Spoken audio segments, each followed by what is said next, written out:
रक्षा खडसेंना उमेदवारी जाहीर झाल्यानंतर जळगाव भाजपातील अंतर्गत खदखद समोर आली आहे। एका बैठकीत खासदार रक्षा खडसे आणि एका भाजप कार्यकर्त्यामध्ये झालेल्या वादाचा व्हिडिओ सध्या व्हायरल होतोय। भाजपच्या खासदार असताना देखील गिरीश महाजनांचं नाव न घेता रक्षा खडसे या एकनाथ खडसेंचं नाव का घेतात असा आक्षेप नोंदवण्यात आलाय। तुम्हाला तुमच्या माहिती शपथ आहे, बोला ना। अरे तो बघा नाथभाऊंचं नाव मी घेते, गिरीश भाऊंचं मी नाव घेते, हे चुकीचं सांगू नका। दगड उभा करा, 101% कमळ निवडून येतो, दगड उभा करा। आम्ही मतदान भाजपलेच करू भाऊ, भाजपचे व्यतिरिक्त मतदान कोणाच करू, पण कार्यकर्त्यांनी तिथे डावलं जाते, तिथं काय काय कोणता स्वाभिमान कुठे विकायचा ते सांगा तुम्ही। आल्यानंतर त्या सुधाकर लावलेल्या घेऊन बसता, आम्ही का काही आहे का इथे? एवढ्या जोरात नको बोला तुम्ही, भाऊंच्या समोर एवढ्या जोरात बोलतात, मागे काय प्रगट दिनाच्या दिवशी मधू दादा शपथ घेऊन सांगा, गाडीमध्ये भाजपचे कार्यकर्ते असतात की तुतारीवाले कार्यकर्ते असतात? कोण होते सांगा? अरे ज्याला तुमच्या अंगावर खुर्च्या काढल्या होत ते गाडीमध्ये बसलेले असतात, तुतारीवाले कार्यकर्ते होते की नव्हते रे? बोला नाही का, घाबरते का? जळगाव जिल्ह्यातील भाजपच्या बैठकीतला हा व्हिडिओ सध्या चर्चेचा विषय ठरलाय।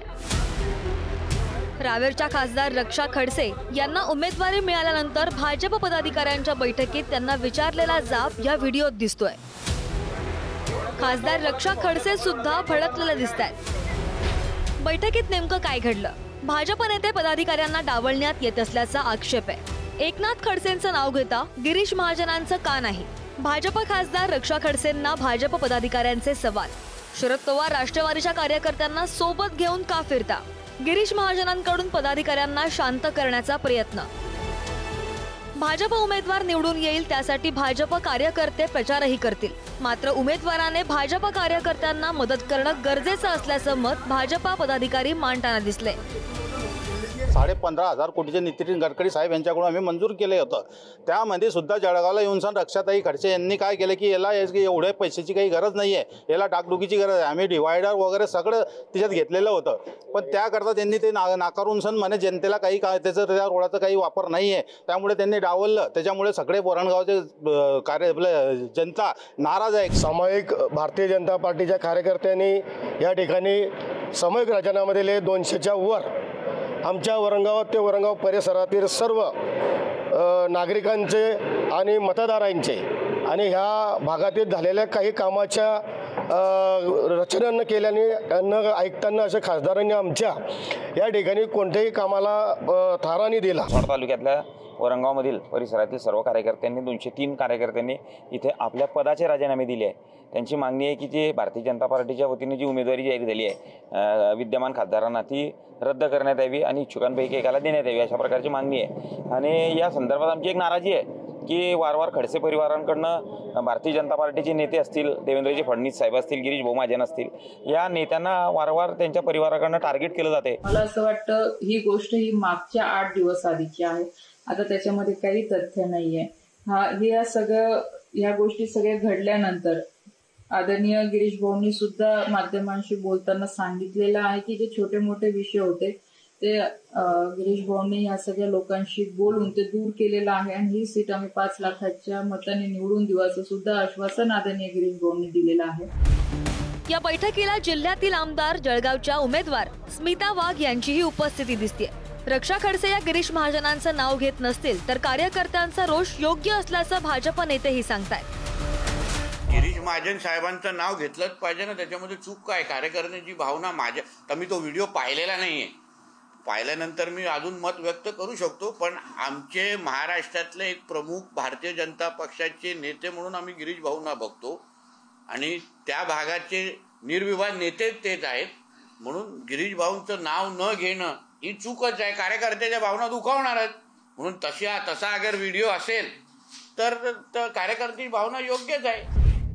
रावेरमध्ये रक्षा खडसेंना भाजपनं उमेदवारी दिल्यानंतर भाजपातील नाराजी या निमित्तानं समोर आली आहे। दुसरीकडे महायुतीतले नेते सुद्धा खडसेंच्या उमेदवारीवर नाराज आहेत।